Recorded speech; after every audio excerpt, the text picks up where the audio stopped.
Hai semuanya, selamat sore yang ada di sana. Welcome back to Pigita Channel. Senang banget kita ketemu lagi. Malam ini aku mau bahas tentang satu yang penting banget yang perlu kamu tahu, terutama kalau kalian adik-adik aku yang perempuan yang sebentar lagi akan menikah ya. Karena nanti kalau ada conjunction Jupiter Neptune in Pisces itu pastinya banyak yang menikah, tapi banyak juga yang cerai karena Rahu di Aries. Itu di Libra tuh 7 house ya. Nah, kenapa harus cek Vedic pacar kalian? Kalau kalian perempuan itu penting banget, please penting banget.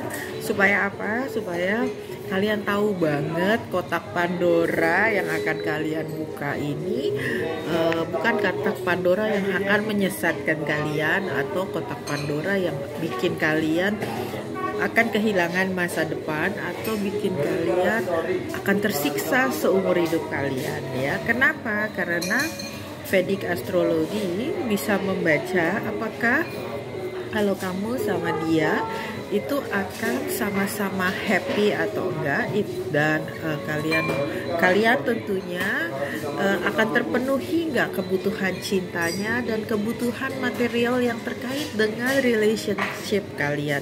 Karena satu relationship, apalagi kita perempuan, kita nggak mungkin dalam posisi kita yang memberi, apalagi memberi aja ya. Karena sekarang banyak banget cowok-cowok yang mau kondo ya, titit aja digadang-gadang, padahal mah ya gitu-gitu aja rasanya ya kan.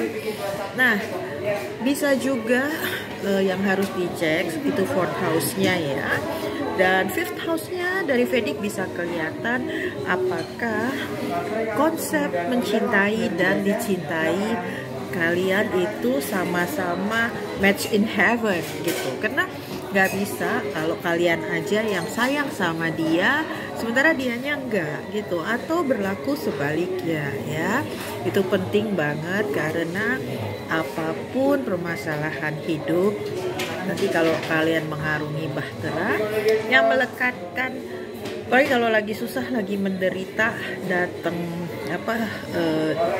situasi yang badai kehidupan ya, itu yang melekatkan tuh ya hanya cinta ya gitu. Dan penting untuk tahu apakah konsep mencintai dan dicintai itu sama, karena sepertinya terlihat mencintai aja tuh nggak cukup ya. Karena cinta itu harus sepaket dengan respect. Ini juga bisa kelihatan di 5th house ya, karena bukan berarti dia kelihatan cinta gitu ya, padahal sebenarnya di belakang lain gitu. Bahkan kelihatan banget cinta, terus kalian nanti mati, dia nangis-nangis depan peti jenazah kalian gitu ya. Nanti jasad kalian belum kering gitu, yang ada gitu kan dia udah sama orang lain. Atau kalian mati pagi ini, besokannya kalian langsung dibakar untuk menghilangkan bukti gitu ya, terus dia langsung sama orang lain gitu. Jadi penting untuk ngecek 5th house ya. Dan 7 house-nya itu juga bisa memperlihatkan seperti apa karakter pasangan kalian ya.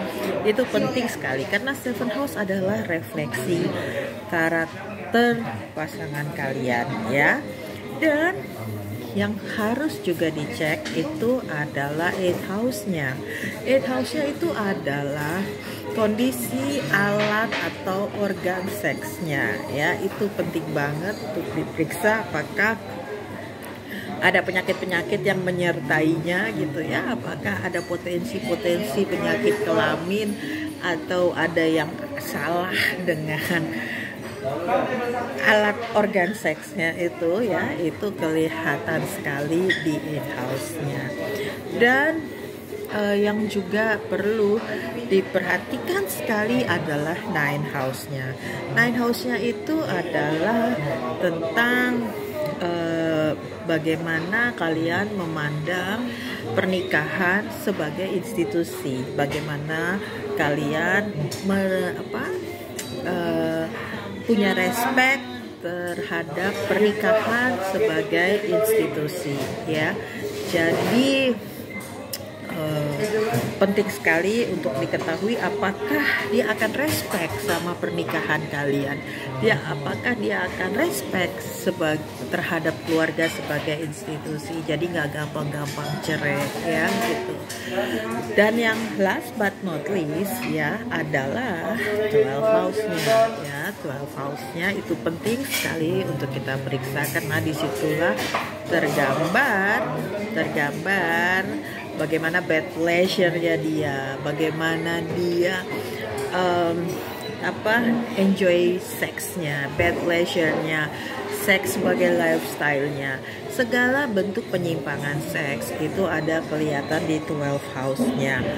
Multiple partner, multiple sex partner di luar pernikahan itu juga terlihat di 12 house. Jadi penting sekali untuk ngecek pacar kalian ya.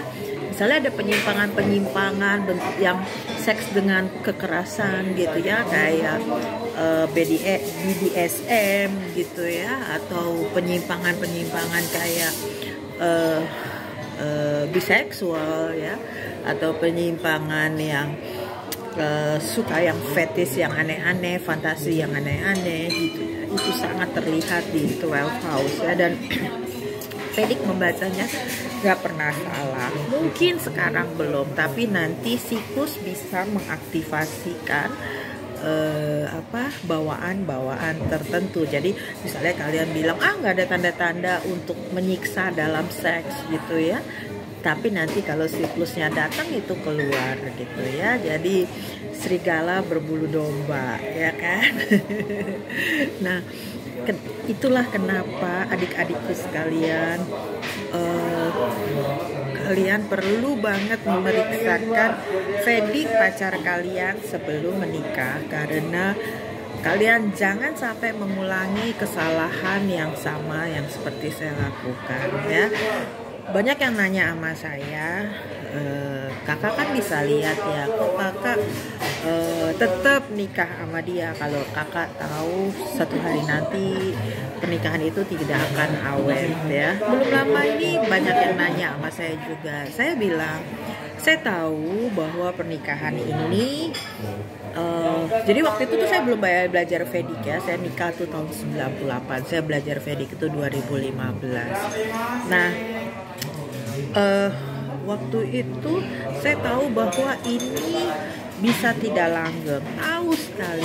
Bahkan ayah saya satu hari sebelum saya menikah, ayah saya udah bilang sama saya, Nang, kalau kamu kan tahu bahwa it won't work, kata bapak saya seperti itu ya.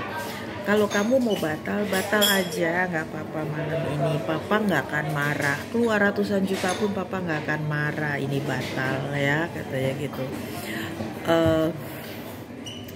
Kalau memang kamu tahu bahwa it won't work gitu ya. Nah, tapi waktu itu kalimat saya ke ayah saya adalah, Papa, yang penting aku pernah bahagia. Yes, saya pernah mencintai mantan saya. Yes, saya pernah dibutakan oleh cinta. Yes, saya punya anak 3 yang cakep-cakep. Yes, saya pernah bahagia. Saya pernah bersamanya, pernah mengikuti hari-harinya, merintis dari bawah sama dia. Saat dia udah mulai jadi orang, dia diambil orang itu. Tapi memang satu yang saya sesali, saya cerai 2010. Waktu itu saya belum belajar Vedic. Saya tidak ada pengetahuan untuk membaca begitu detail seperti yang terlihat di Vedic. Yang terlihat di Vedicnya sangat terpampang nyata bahwa akan ada potensi di dia menikah berkali-kali, ada potensi untuk punya multiple sex partner ya, dan itu timing siklusnya tepat ya. Jadi ada kematian di antara kita gitu ya. Jadi pokoknya scary sekali ya gitu. Nah, saya tidak akan mengulangi kesalahan yang sama. Untuk itu saya ingin, jika kalian mau menikah, periksa baik-baik Vedic pasangan kalian supaya tidak menyesal di kemudian hari.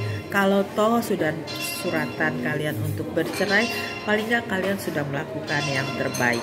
Last but not least ya adik-adik semua, skenario Tuhan, skenario pemilik alam semesta itu tidak pernah salah ya.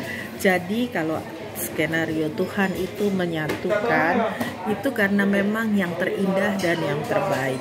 Dan jika skenario Tuhan itu harus dijalankan yang terburuk, kalian harus dipisahkan ya. Percayalah bahwa itu memang yang terbaik, walaupun sakit sekali yang harus kalian lewati ya, walaupun begitu banyak drama, badai dan lain-lain. Tapi please periksa Vedic pasangan kalian supaya kalian tidak melakukan kesalahan yang seperti saya lakukan. Saya nggak salah sih, cuman saya waktu itu belum belajar Vedic aja. Ya, semoga ini berguna buat kalian. Kalau kalian mau konsultasi DM Instagram kita 2019, jangan sampai salah membeli kucing dalam karung karena kucing juga punya Vedic. Oke? I love you. Bye.